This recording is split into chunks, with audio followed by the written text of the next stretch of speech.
За та бүхэндээ энэ өглөөний мэндийг хүргье. За цуврал ярилцлага хийж байгаа. За энэ дээрээ болохоор зэрэг ер нь бол өтрээний унжилтаа одоо унжилт, за давсгын унжилт, за шулуун гидсний унжилт, за ер нь бага арцгийн одоо булчингийн сулралаас урчин сэргийлдэг юм нь бол гээглийн дасгал. За гээглийн дасгалыг бол хүн насан туршдаа хийж явах ёстой. Тийм ээ. Түүнээс биш бол одоо ингээл нэг хэсэг хийж байгаа л болчдөг. Тэрнээсээ болоод нөгөөх нь тэрнийг үрдэнгүй юм байна гэж үздэг. Хүн өдөр болгон фитнест явж өдөр болгон туухай өргөж ижил одоо гарын булчинтай байдаг шиг өтрээ маань байнгын тасгалжуулалттай байх ёстой. Одоо шил өтрээний бөмбөлөг гэдэг одоо өтрээний жижигхэн ийм бөмбөлгүүд байдаг. Тэрийг хэд өөрийнхөө өтрээнд л таарсныг л өтрээндээ хийнэ үхэс тэр том өөрийнхөө өтрээнд дөнгөж багтах ахгүй байгааг хийчээд өтрээгээ чангална гэж бол байдгүй.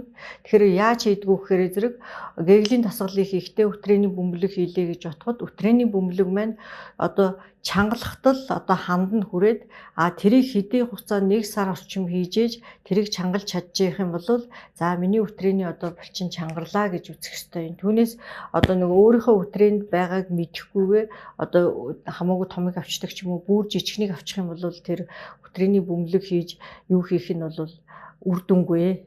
Тий одоо шийдвэрлэх хүн гинтгэл 15 жилийн тухай өргөд чадахгүй шүү дээ, тийм ээ. Тэрээс 1-2-оос эхэлдэг юм уу? Яг тэрнтэй адилхан өдөр болгон одоо тэрийг чангаруулж, тэрийг чангаруулангуудаа дахиад жаахан нэмээд ингэж ижил өтрээ мэн гээглийн тасгал гэдэг юмыг үр дүнтэй хийх ёстой. Ер нь бол одоо ингээл насан туршдаа хийж явах ёстой. Жишээлбэл одоо гэрлэн тохион дээр зогсож явахдаа л тэр 1-2 секундэд л тэрийг хошноо чангалаад, суллаад, шээж явахдаа шээсээ таслаад, шээж үзээд энэ бол одоо гээглийн тасгал хийх үндсэн одоо юунууд одоо хийж сурах одоо чадвар одоо юу гэдгийг дасгалын эхний одоо зуршлууд баггүй юу. Хэм ингээд зуршил өөртөө зуршил болгоод сурчих юм бол тэр бол заавал одоо ингээл насны одоо 30 40 хүрээл заавал тэрийг өтрийг заавал хомж уйлах юм шаардлага байхгүй тийм ээ.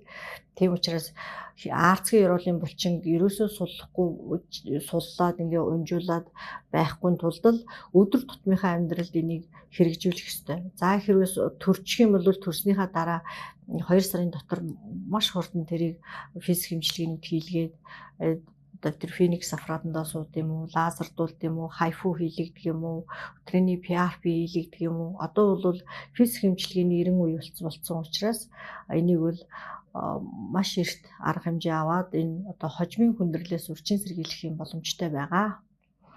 За дээрэс нь болохоор зэрэг манайхан одоо нойл дээр их удаан суухгүй байх хэрэгтэй.